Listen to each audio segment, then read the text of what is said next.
Okay, patikim ni Chris's Kitchen. Ito, hindi to low carb, ha? Pinatikim lang to. Hindi to low carb. Pero ito yung inspired by yung sikat sa Dubai. So, they called it Dubai Pistachio. Okay, so this one is high carb. Okay? So, magtitikman ni Coach Dave Aguila na low carber. Wala kayong pake.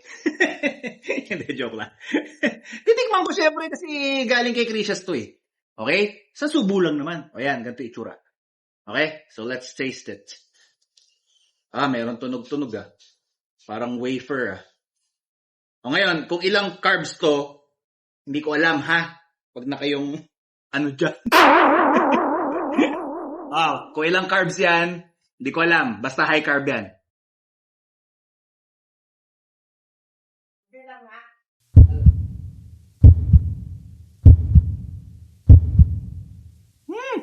Nakakilabot.